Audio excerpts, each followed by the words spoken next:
Hello everyone. आज हम लोग सॉल्व करेंगे exercise 7.1 class 9th triangles.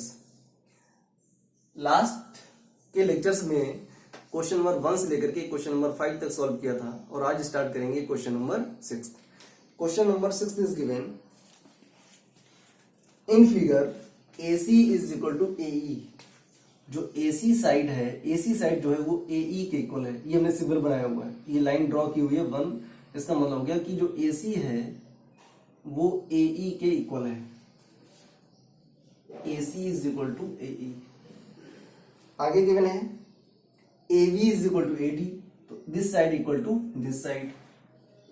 AB is equal to AD हो गया आपका, ये इक्वल हो गया। इसके बाद उसने गिवन है angle BAD, this angle BAD is equal to angle CAE या EAC। इस एंगल की बात हो रही है, EAC। आगे उसने बोला हुआ है show that BC is equal to DE। आपको जो शो करना है वो प्रूफ करना है कि जो BC साइड है, ये पूरी साइड वो किसके इक्वल है? DE के इक्वल है। ये प्रूफ करना है। तो ध्यान से देखें, जो आपकी BC साइड है वो ट्रायंगल ABC में आ रही है। जो BC साइड है, BC साइड जो है वो ट्रायंगल ABC में आ रही है। और जो आपकी DE साइड है, DE वो ट्रायंगल ADE में आ रही है। तो कुल मिलाकर के हमें कौन से ट्रायंगल लेके चलने हैं? हमें ट्रायंगल यूज करना है triangle ABC and triangle ADE। इन दो ट्रायंगल्स का हमें यूज करना है। अब बात ये आती है कि जो हमें रिलेशंस गिवन है, जो कंडीशंस गिवन है, वो क्या गिवन है? वो ट्रायंगल ABD में गिवन है और ट्रायंगल ACE में गिवन है। तो हमें उससे तो यूज होना नहीं है, हमें तो ट्रायंगल ABC और ट्रायंगल ADE का यूज करना है। तो पहले हमें कुछ कंडीशंस बनानी पड़ेगी। तो चलिए जो गिवन है उसको हम लेके चलते हैं। इसको कंसीडर कर लेते हैं एंगल 1, ये हो गया एंगल 2 और ये हो गया आपका एंगल 3। तो AC is equal to AE given है, AB is equal to AD given है, angle BAD is equal to angle EAC given है। Angle BAD is equal to angle EAC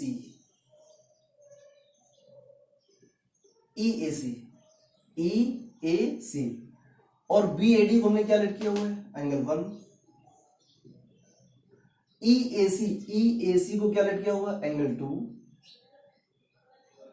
okay, अब देखो ध्यान से, हमें कौन से ट्रायंगल यूज करने हैं? हमें ट्रायंगल यूज करने हैं BAC और गिवन क्या है? Angle BAD। तो BAC कब यूज कर सकते हैं? जब ये पूरा एंगल आ रहा हो, यहां से ले यहां तक जो पूरा एंगल आएगा वो एंगल होगा हमारे ट्रायंगल BAC का, और हमें ट्रायंगल BAC का ही यूज करना है। तो क्या करेंगे? अच्छा, दूसरी बात, ट्रायंगल जब लेके चलेंगे ADE तो उसमें भी हमारा जो ये एंगल है, एंगल 3 जो है वो भी उसमें इंक्लूड होगा। तो क्या करेंगे? हम दोनों साइड एंगल 3 को प्लस कर देंगे। एडिंग एंगल 3 बोथ साइड, दोनों साइड एंगल 3 को प्लस करेंगे तो क्या मिलेगा? देखो ध्यान से, angle 1 plus angle 3 is equal to angle 2 plus angle 3। ये प्लस कर दिया।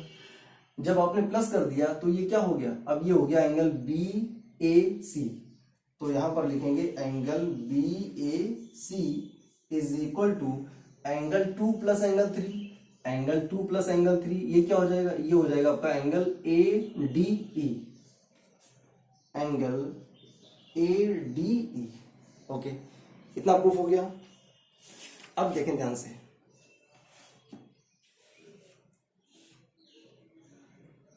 BAC इक्वल टू आपने प्रूफ कर दिया है एंगल ADE या DAE, बात एक ही हो गई। गिवन क्या क्या है? ये लिखेंगे AC इज इक्वल टू क्या है? AE। अगर आप ट्रायंगल बी ए सी लेके चलेंगे और ट्रायंगल ए डी ई लेके चलेंगे, तो देखें ध्यान से, ट्रायंगल ए बी सी में जो ए बी साइड है, A B side, A B जो साइड है, ट्रायंगल ए बी सी या बी ए सी में जो ए बी साइड है वो ट्रायंगल ए डी ई की ए डी साइड के इक्वल है। यहां पर लिखते हैं A B is equal to A D, ये आपका गिवन है। A C is equal to A, तो ट्रायंगल ए बी सी में जो ए सी साइड है वो ट्रायंगल ए डी ई की जो ए ई साइड है उसके इक्वल है, तो ए सी इज इक्वल टू ए ई, ये भी आपका गिवन है। ओके, अब अगर किसी ट्रायंगल में दो साइड और वन एंगल अगर इक्वल प्रूफ हो रहा है तो वो ट्रायंगल कैसे होते हैं, सिमिलर प्रूफ हो जाते हैं। तो triangle A B C congruent triangle, कौन सा triangle, A D E,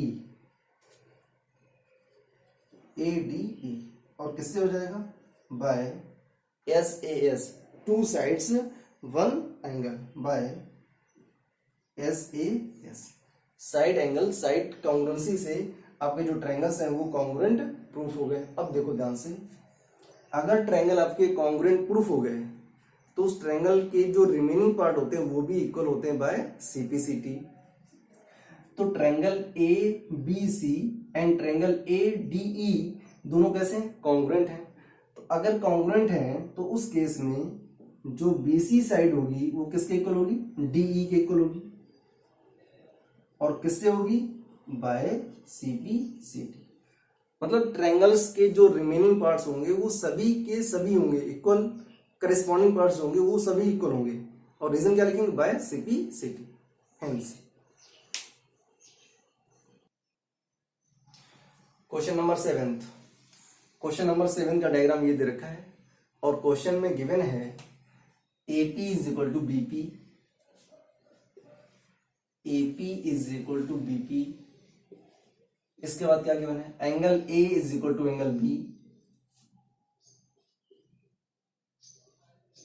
and angle EPA is equal to angle DPB। अब देखिए, इजी वे में सॉल्व करने के लिए, इजी मेथड से सॉल्व करने के लिए हमने क्या किया हुआ है, EPA को हमने एंगल 1 कंसीडर कर लिया हुआ है, तो ये हो गया आपका angle 1 is equal to DPB को हमने लेट किया हुआ है एंगल 2, तो ये हो गया आपका एंगल 2। तो angle 1 is equal to angle 2 हो गया। अब आपको प्रूफ क्या करना है, आपको प्रूफ करना है AD is equal to BE, AD is equal to BE आपको दिखाना है। तो AD साइड कब मिलेगी, जब हम ट्रायंगल्स को कॉन्ग्रुएंट प्रूफ करेंगे तभी तो हम ये प्रूफ कर सकते हैं कि जो AD साइड है वो BE के इक्वल है। अब जो AD साइड है वो किस ट्रायंगल में आ रही है, ध्यान दें, जो AD साइड है वो ट्रायंगल ADP, और जो BE साइड है वो किस में आ रही है, EPB, इन दो ट्रायंगल्स में आ रही है। तो हमें यही दो ट्रायंगल लेकर के चलने पड़ेंगे। अब जब ट्रायंगल हम लोग लेके चलेंगे, सपोज करिए आपने ट्रायंगल लिया हुआ APD, ट्रायंगल लिया हुआ APD या DAP, कोई भी ट्रायंगल ले लें आप, DAP आप जब ट्रायंगल लेके चलेंगे, DAP जब ट्रायंगल लेके चलेंगे तो ये पूरा एंगल आएगा, यहां से लेकर के यहां तक पूरा एंगल आएगा। लेकिन हमारे पास क्या गिवन है, हमारे पास गिवन है एंगल 1 एंड एंगल 2। जब आप ट्रायंगल लेके चलोगे कौन सा, EPB, तो उसमें भी ये पूरा एंगल आएगा। दैट मीन्स जो एंगल 3 है वो दोनों ट्रायंगल्स में कॉमन हो रहा है। तो क्या करेंगे, दोनों साइड में एंगल 3 को प्लस कर देंगे, एडिंग एंगल 3 बोथ साइड, दोनों साइड एंगल 3 को प्लस करेंगे। तो angle 1 plus angle 3 equal to angle 2 plus angle 3। अब देखो ध्यान से, एंगल 1 प्लस एंगल 3 करेंगे तो ये कौन सा एंगल बनेगा, ये एंगल बनेगा angle DPA, angle DPA is equal to angle 2 plus angle 3 करेंगे तो ये कौन सा एंगल बनेगा, ये एंगल बनेगा एंगल EPB। EPB। ओके, तो this angle equal to this angle, ये हो गया। अब ध्यान दें और क्या क्या गिवन है हमारे पास। AP is equal to BP, ये गिवन है आपका। AP is equal to BP, ये गिवन है आपका। और क्या गिवन है, angle A is equal to angle B, ये भी आपका गिवन है। तो क्या क्या गिवन है, एक साइड गिवन है और एक एंगल गिवन है। One angle one side given था और वन एंगल आपने प्रूफ किया हुआ है प्रूफ किया हुआ है। तो कैसे लिखेंगे, तीन कंडीशंस हमारे पास आ गई हैं, टू एंगल्स और वन साइड। देखो ध्यान से, ये एंगल और ये एंगल, उनके बीच की साइड क्या है, AP है। दिस एंगल और उनके बीच की साइड AP। तो कैसे लिखेंगे, triangle DAP congruent triangle EBP, ये कॉन्ग्रुएंट हो गया किससे, बाय एंगल साइड एंगल से ये कॉन्ग्रुएंट हो गए। अब जो रिमेनिंग पार्ट होते हैं वो सभी इक्वल होते हैं। जब ट्रायंगल्स आपके कॉन्ग्रुएंट प्रूफ हो जाएं तो जो रिमेनिंग पार्ट होते हैं वो सभी के सभी इक्वल होते हैं।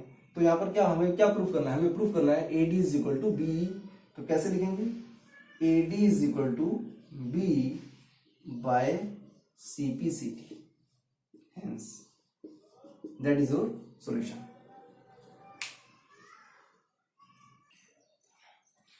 Question number 8 is given, triangle ABC is a right angle triangle, ABC is a right angle triangle, right angled at point C, and M is the midpoint of AB, C को M से join करा दिया और फिर M को produce करा दिया to the point D और D को ज्वाइन करा दिया B से। तो ये आपका डायग्राम कंप्लीट डायग्राम हो गया। अब क्वेश्चन में क्या गिवन है, जो गिवन है अगर ये M मिड पॉइंट है किसका, AB का, तो कैसे करेंगे। देखो ध्यान से, ये गिवन में क्या कंडीशन गिवन है, गिवन में है आपके पास AM is equal to BM, AM is equal to BM, AM is equal to BM and CM is equal to DM। ये आपका गिवन है। और क्या गिवन है, angle ACB is equal to 90 degree. इतनी कंडीशन गिवन है। First part में आपको प्रूफ करना है triangle AMC congruent triangle BMD,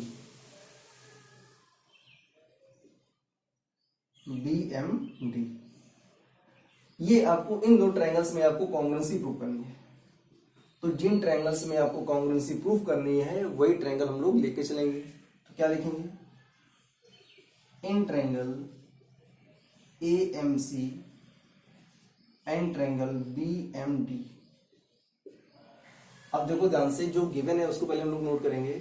triangle AMC is equal to triangle BMD, ये दो ट्रायंगल लेके चलेंगे। तो क्या है इसमें, जो AM है वो किसके इक्वल है, BM के। ये गिवन है आपका। और क्या गिवन है, जो CM है वो DM के इक्वल है।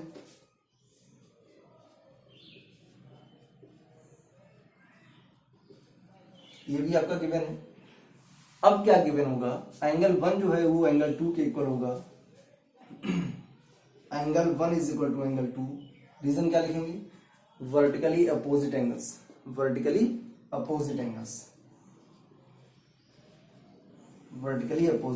एंगल्स। अब तीन कंडीशन होनी चाहिए हमारे पास, तो तीन कंडीशन हमारे पास आ रही हैं। तो क्या लिखेंगे, triangle AMC congruent triangle BMD by, अब देखो दो साइड है वन एंगल है, टू साइड्स वन एंगल, और जब two sides one angle given होती हैं तो उसको बोलते हैं side angle side, side angle side. Triangle हो गए यहाँ पर हमारे कॉन्ग्रुएंट। अब अगर ट्रायंगल कॉन्ग्रुएंट हैं तो हमें क्या यहाँ पर प्रूव करना था, यही प्रूव करना था कि जो ट्रायंगल्स हमारे AMC हैं और BMD हैं वो कॉन्ग्रुएंट हैं। तो सो प्रूफ हो गया कि ट्रायंगल AMC जो है वो कॉन्ग्रुएंट है किसके, BMD के। अब अगर ट्रायंगल कॉन्ग्रुएंट हो गए तो इसके जो रिमेनिंग पार्ट होंगे, जो भी रिमेनिंग पार्ट हैं, जैसे जो AC साइड है वो BD की इक्वल हो जाएगी, तो लिख देंगे यहाँ पर so AC is equal to BD, किससे हो जाएगा, बाय CPCT। और क्या हो जाएगा, एंगल जो 3 है वो एंगल 4 के इक्वल हो जाएगा, angle 3 is equal to angle 4, ये भी आपका हो जाएगा बाय CPCT। ये जो भी रिमेनिंग पार्ट्स होंगे आपके ट्रायंगल्स में वो क्या होंगे, सभी इक्वल होंगे बाय CPCT। तो ये हो गया आपका फर्स्ट पार्ट। सेकेंड पार्ट में आपको प्रूफ करना है, second part is given triangle DBC। ये जो ट्रायंगल आपका DBC है, एंगल DBC जो दे रखा है इसको प्रूफ करना है 90 डिग्री। तो ध्यान से देखें, इजी है, एंगल 3 इज इक्वल टू हो जाएगा एंगल 4। क्यों हो जाएगा, ये भी रीजन है आपके पास, तो देखें ध्यान से, angle 4 is equal to angle 3, angle 4 is equal to angle 3, ये इक्वल क्यों है, ये आपको रीजन देना है, alternate interior angles, alternate interior angles. अगर ये अल्टरनेट इंटीरियर एंगल्स हैं इसका मतलब क्या होगा, angle 3 is equal to angle 4 या फिर angle 4 is equal to angle 3। ये कैसे एंगल है, देखो ध्यान से, ये एक लाइन दे रखी है, ये AC क्या है, AB क्या है, ये ट्रांसवर्सल लाइन है, one angle this side one angle this side, तो ऐसे एंगल को बोलते हैं अल्टरनेट इंटीरियर एंगल्स। अगर ये अल्टरनेट इंटीरियर एंगल है इसका मतलब हो गया कि जो AC है वो पैरेलल है किसके, BD के पैरेलल है, सीधी सी बात है कि BD के पैरेलल होगी। अब अगर पैरेलल है तो अगर DB जो है वो AC के पैरेलल है तो AB क्या है, ट्रांसवर्सल लाइन है, क्या है, ट्रांसवर्सल लाइन है। अब देखो ध्यान से, एंगल C और angle B, angle C plus angle B equal हो जाएगा क्या, 180 डिग्री के। क्या रीजन होगा, सम ऑफ करेस्पॉन्डिंग एंगल्स। और कैसे करेस्पॉन्डिंग एंगल्स, इंटीरियर एंगल्स, तो क्या लिखेंगे, corresponding interior angles. Corresponding interior angles का जो सम होता है वो होता है 180 डिग्री। एंगल C पहले से गिवन है कितना है, 90 degree, plus angle B equal to 180 degree. तो यहां से एंगल B की वैल्यू आएगी 180 डिग्री माइनस 90 डिग्री, तो ये कितना बचेगा, 90 डिग्री। तो सेकेंड पार्ट आपको प्रूफ करना था कि जो एंगल DBC है वो आपका 90 डिग्री है, तो आ गया angle B is equal to 90 degree. Third part में क्या प्रूफ करना है, थर्ड पार्ट में आपको प्रूफ करना है triangle DBC, triangle DBC and triangle ACB, ये आपके कॉन्ग्रुएंट ट्रायंगल है, ये आपको प्रूफ करना है। तो ये भी देखिए इजी है आपका, लिखेंगे इन ट्रायंगल DBC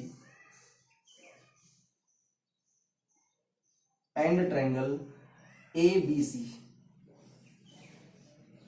ये दो ट्रायंगल्स को कॉन्ग्रुएंट प्रूफ करना है। तो कैसे करेंगे देखिए ध्यान से,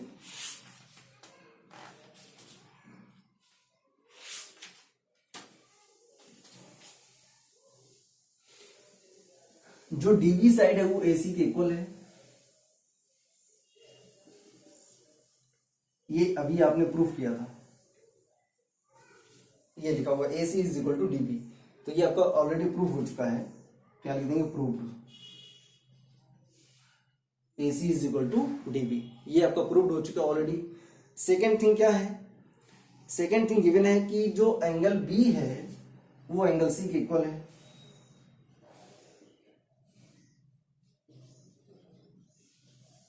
ईच 90 डिग्री या बोथ 90 डिग्री, कुछ भी लिखें कोई दिक्कत नहीं है। और थर्ड कंडीशन हमारे पास क्या है, जो दोनों ट्रायंगल में जो बीसी साइड है वो इक्वल है, तो कैसे लिखेंगे, BC is equal to C B. Reason क्या लिख देंगे, common. So triangle DBC congruent triangle ABC किससे हो जाएगा, बाय। देखो ध्यान से, दो side one angle, this side उनके बीच का एंगल दे रखा है, that means SAS by SAS। तो ये ट्रायंगल हो गया हमारे कॉन्ग्रुएंट। अब आता है फोर्थ पार्ट में हमें प्रूफ करना है CM is equal to 1/2 AB। जो CM है, CM वो AB का हाफ है, ये प्रूफ करना है। तो देखें ध्यान से, इजी है। इसमें जो DC साइड है वो किसके इक्वल है, AB के। DC is equal to AB। और ये कहां से पता चला आपको कि जो DC साइड है वो AB के इक्वल है, DC जो साइड है वो AB के इक्वल है, ये आपका प्रूव हो चुका है पहले से, ये प्रूव हो चुका है पहले से। अब क्या करेंगे, DC is equal to AB लिखा हुआ है, तो दोनों को 2 से डिवाइड कर दो, तो 1/2 DC is equal to 1/2 AB, ये आ जाएगा। अब DC का हाफ क्या हो जाएगा, DC का हाफ क्या होगा, DC का हाफ या तो आप लिखें DM या फिर लिखें CM। तो लिख देना हम लोग CM। क्यों लिखेंगे, क्योंकि CM ही हमको प्रूफ करना है। तो CM is equal to 1/2 AB। That is your fourth part. Okay, तो ये आपका हो गया फोर्थ पार्ट। ओके, अगर कोई डाउट हो तो आप कमेंट बॉक्स में जरूर लिखें। कितना आपको क्लियर हुआ ये भी आप बताएं। अगर कोई डाउट है तो भी कमेंट बॉक्स में लिखें।